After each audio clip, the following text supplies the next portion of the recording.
राधे राधे दोस्तों। जय श्री हरि। जय माँ लक्ष्मी। महाप्रसाद जननी सर्व सौभाग्य वर्धिनी आधि व्याधि हरा नित्यम तुलसी त्वम नमोस्तुते। ओम सुप्रभाय नमः। आप सभी का हमारे YouTube चैनल पर हार्दिक स्वागत है। आज रसपान कीजिए कार्तिक मास महात्म्य के तीसरे अध्याय का।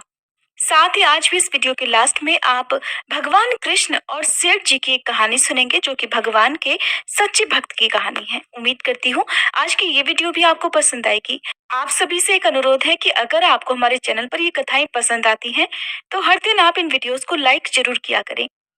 शौनक आदि 88,000 ऋषियों से श्री सूत जी महाराज कहने लगे कि कार्तिक और अन्य मासों में किए जाने वाले इन पवित्र व्रतों की जानकारी प्राप्त करने के बाद देवर्षि नारद जी के मन में ये जानने की इच्छा जागी कि कार्तिक मास के लिए सर्वश्रेष्ठ व्रत कौन सा है।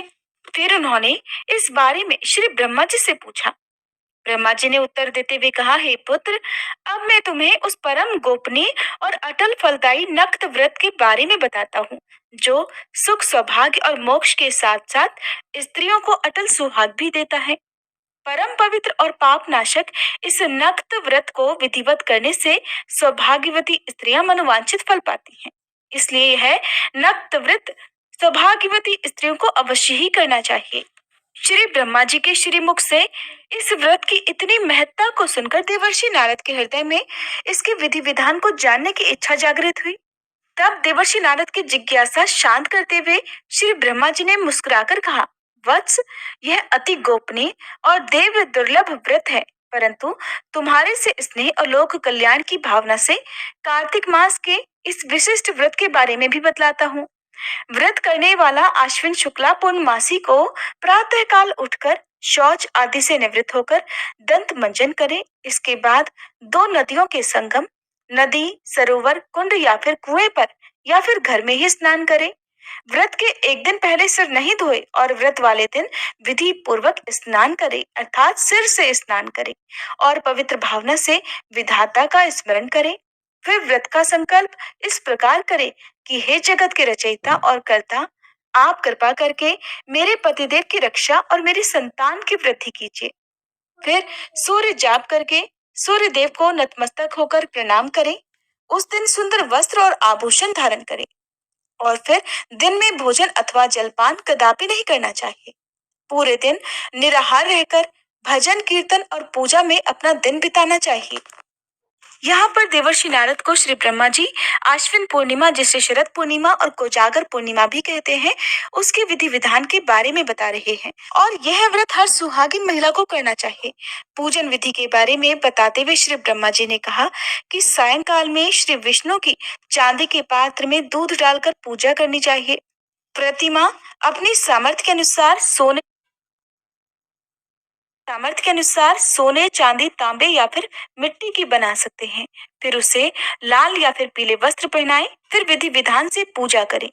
चांदी के पात्र में रखे हुए दूध को सोने की मथनी से अथवा अपनी सामर्थ्य के अनुसार लकड़ी की मथनी से मथें। साथ ही ये प्रार्थना करें कि हे श्री हरि, मुझे भोग आदि के लिए गौ प्रदान करके मेरी संपत्ति की वृद्धि करिए। मेरे पतिदेव को धन धान्य युक्त और चिरायु कीजिए और बहुत से दास दासियां प्रदान कीजिए। इसके बाद ब्राह्मणों को भोजन कराएं और अपने कुल के वृद्धों और वृद्धाओं को बहुत स्वादिष्ट भोजन कराकर उनकी आत्माओं को तृप्त करें। फिर तारों को देखकर स्वयं भी भोजन करना चाहिए। यह आश्विन शुक्ल पूर्णमासी को किया जाने वाला नक्त व्रत है। यह व्रत सभी प्रकार के पापों का नाश करने वाला, समस्त कामनाओं को पूर्ण करने वाला और ज्ञानी पुरुषों को मुक्ति देने वाला है। भगवान जप तप और तीर्थ स्नान से उतने प्रसन्न नहीं होते जितने कि इस व्रत से हो जाते हैं। जो इस दिन श्री हरि के आगे कपूर जलाता है उसको बड़े वृक्षों और गौओं के दान का फल प्राप्त होता है और उसके कई कुल बैकुंठ लोक में वास करते हैं। जो केसर और कस्तूरी सहित कपूर अर्पित करता है उसके कई वंश वैकुंठ लोक को प्राप्त हो जाते हैं। जो स्त्री इस दिन वस्त्र दान करती है वह कपड़े के सूत्रों की लड़ियों के बराबर करोड़ों वर्ष वैकुंठ लोक में वास करती है। जो इस दिन गहने दान करती है उसे ब्रह्मलोक की प्राप्ति होती है। जो स्त्री हृदय में श्री हरि का नाम लेती है और मस्तक पर निर्माल्य धारण करती है वह सदैव सौभाग्यवती और पतिव्रता बनी रहती है। इस व्रतधारी को आश्विन शुक्ला पूर्णमासी को स्नान पूजन करने के साथ ही ब्राह्मणों को भोजन और वृद्ध जनों का पूजन अवश्य करना चाहिए। सायंकाल श्री हरि का पूजन करने के बाद प्रार्थना करें कि हे श्री हरि, यह व्रत मैंने आपके निमित्त किया है, अतः इसमें किसी प्रकार की कोई कमी हो तो उसको आप स्वयं ही पूरी कर ले। श्री ब्रह्मा जी ने यह भी कहा कि इस व्रत को करने की तो बात ही क्या, जो इस दिन इस व्रत कथा को पढ़ या सुन ले उसको भी अश्वमेध यज्ञ के फल की प्राप्ति हो जाती है। इस प्रकार देवर्षि नारद को व्रत का महात्म्य बताकर कुछ क्षण के लिए श्री ब्रह्मा जी मौन हो गए। इसके आगे का वृतांत आप सभी आने वाले अध्याय में सुनेगा। अब सुनिए भगवान कृष्ण और उनके सच्चे भक्त सेठ जी की कहानी।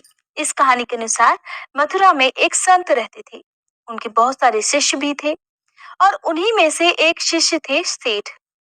सेठ का लंबा चौड़ा कारोबार था और वो अपने कारोबार के सिलसिले में दूर देश की यात्राएं भी किया करते थे और अक्सर वो अपने घर से बाहर ही रहा करते थे। एक बार वो अपने कारोबार के सिलसिले में कन्नौज गए। कन्नौज जाकर उन्होंने अपने लिए खुशबूदार इत्र खरीदे क्योंकि कन्नौज अपने खुशबूदार इत्रों के लिए बहुत प्रसिद्ध है। उन्होंने इत्र की एक बहुत महंगी शीशी संत को भेंट करने के लिए खरीद ली। अब कुछ दिनों के बाद सेठ जी जब वापस अपना काम खत्म करके लौटे तो अगले दिन वे संत की कुटिया पर उनसे मिलने के लिए गए। लेकिन उस समय संत महाराज कुटिया में नहीं थे। उन्हीं के आसपास रहने वाले शिष्यों से पूछा तो पता चला संत महाराज तो यमुना नदी किनारे गए हैं ध्यान और स्नान करने के लिए। जब सेठ ने ये सुना तो वो चल दिए घाट की तरफ।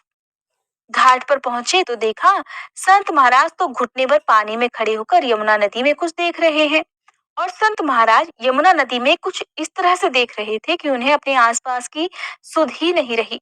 उन्हें नहीं पता कि उनके आसपास क्या हो रहा है और यमुना नदी की तरफ देखकर वो मंद मंद मुस्कुरा भी रहे थे। इस प्रकार जब उन्होंने बहुत दूर से संत को वहां खड़ा हुआ देखा तो भागकर सेठ उनके पास पहुंचे। प्रणाम करके कहने लगे, संत महाराज जी, मैं आपके लिए कन्नौज से इत्र की एक शीशी लेकर आया हूँ। संत ने कहा, अच्छा, ये तो बहुत अच्छी बात है, लाओ मुझे दो। तब सेठ ने इत्र की शीशी संत के हाथ में दे दी। अब सेठ जी बड़े प्रसन्न, सोचने लगे शायद मेरा लाया हुआ इत्र संत महाराज को बहुत पसंद आ गया है। उधर संत महाराज ने तुरंत वो शीशी खोली और सारा का सारा इत्र डाल दिया यमुना जी में। अब जब संत महाराज ने महंगी शीशी का सारा इत्र यमुना नदी में डाल दिया तो उसके बाद भी वो मुस्कुराते रहे। सेठ ये सारा दृश्य देख रहे थे और ये देखकर वो एकदम से उदास हो गए और सोचने लगे कि एक बार भी संत महाराज ने ये इत्र प्रयोग नहीं किया, उसे सूंघा तक नहीं और बिना सूंघे बिना देखे सारा का सारा इत्र डाल दिया यमुना में। सेठ जी ये सारा का सारा दृश्य देखकर बहुत उदास खड़े हुए थे, लेकिन उन्होंने कुछ बोला नहीं और चुपचाप उदास मन से वापस अपने घर लौट गए। अब कई दिन तक सेठ जी बड़े उदास होकर सोचते रहते कि मेरा लाया हुआ इतना महंगा इत्र संत महाराज ने सूंघा तक नहीं, प्रयोग तक नहीं किया और बर्बाद कर दिया। काफी दिनों के बाद जब उनकी उदासी कुछ कम हुई तो वो वापस फिर से संत महाराज की कुटिया में उनके दर्शन करने के लिए चले गए। अब जब वहां पहुंचे तो उन्होंने देखा संत महाराज तो कुटिया में अकेले ध्यान लगाए हुए बैठे थे, एकदम शांत और आंखें बंद, और उनके होठ कोई भजन गुनगुना रहे थे। आहट हुई तो उन्होंने आंखें खोलकर देखा तो द्वार पर सेठ जी खड़े हुए थे। प्रसन्न होकर संत महाराज ने उन्हें अपने पास बुला लिया और कहने लगे, आओ आओ सेठ जी, मैं तो तुम्हारा ही इंतजार कर रहा था। उस दिन तुम्हारा इत्र तो बहुत बड़ा काम कर गया। सेठ जी को विश्वास नहीं हुआ। बड़े आश्चर्य और हैरानी के साथ वो संत महाराज की तरफ देखने लगे, फिर पूछने लगे। जब उन्होंने कुछ नहीं समझा तो खुद ही पूछने लगे, मैं कुछ समझा नहीं संत महाराज। सुनकर संत ने कहा, उस दिन यमुना में राधा जी और श्री कृष्ण की होली हो रही थी। राधा जी ने श्री कृष्ण के ऊपर रंग डालने के लिए जैसे ही बर्तन में पिचकारी डाली, बस उसी समय मैंने तुम्हारा लाया हुआ इत्र बर्तन में डाल दिया और इस तरह से सारा इत्र पिचकारी से रंग के साथ श्री कृष्ण के शरीर में चला गया। बस फिर क्या था, भगवान कृष्ण इत्र की महक से महकने लगे। तुम्हारे लाए हुए इत्र ने श्री कृष्ण और राधा रानी की होली में एक नया ही रंग भर दिया। और तुम्हारे कारण ही मुझे भी श्री कृष्ण और राधा रानी की कृपा प्राप्त हो गई। सेठ जी चुपचाप बड़े हैरान परेशान और अपनी आंखें बड़ी बड़ी करके संत महाराज को देखते रहे। उनकी समझ में कुछ भी नहीं आ रहा था। यहाँ तक कि सेठ जी को तो संत महाराज की बातों पर विश्वास ही नहीं हुआ। उधर संत महाराज ने जब सेठ की आंखों में अविश्वास की झलक देखी तो कहने लगे, शायद सेठ जी तुम्हें मेरी बात पर विश्वास नहीं हो रहा, तो एक काम करो, जाओ और मथुरा के सभी श्री कृष्ण राधा के मंदिरों के दर्शन कर कर आओ, फिर कुछ कहना। सेठ जी मथुरा में स्थित सभी राधा रानी और भगवान कृष्ण के मंदिरों में गए। वहां उन्होंने जब दर्शन किए तो उन्होंने एक बात का एहसास किया, जितने भी मंदिर में वो दर्शन करने गए उन सभी मंदिरों में श्री कृष्ण और राधा रानी की मूर्ति से अपने लाए हुए इत्र की महक उन्हें महसूस हुई। अब सेठ जी का इत्र श्री कृष्ण और राधा रानी ने स्वीकार कर लिया था और जब इस प्रकार एहसास कर संत महाराज की कुटिया में वे वापस लौटे तो संत महाराज के चरणों में गिर पड़े। सेठ जी की आंखों से आंसुओं की धार बह निकली। तब कहीं जाकर सेठ जी को संत जी की कही हुई बातों पर विश्वास हो पाया। तब उन्हें पता चला कि किस अधिकार से संत महाराज ने यमुना नदी में सारा का सारा महंगा इत्र डाल दिया था। सेठ जी की आंखों से आंसुओं को गिरते देखकर संत महाराज की आंखें भी अपने भगवान की याद में गीली होने लगी। इसलिए सदा याद रखना चाहिए कि संत महात्मा भले ही हमारे जैसे दिखते हों, लेकिन वे हर वक्त अपना ध्यान सिर्फ अपने भगवान में लगाए रखते हैं। और हम जैसों को ये अधिकार तब प्राप्त होता है जब हम भक्ति की राह में आगे बढ़ते हैं या हमारे मन में अपने भगवान के प्रति श्रद्धा और विश्वास बढ़ जाता है। अगर आपको ये वीडियो पसंद आई हो तो वीडियो को लाइक करके शेयर कीजिएगा और अगर आपने हमारा चैनल अब तक सब्सक्राइब नहीं किया है तो चैनल को अभी सब्सक्राइब करके बेल आइकन प्रेस करना मत भूलिएगा।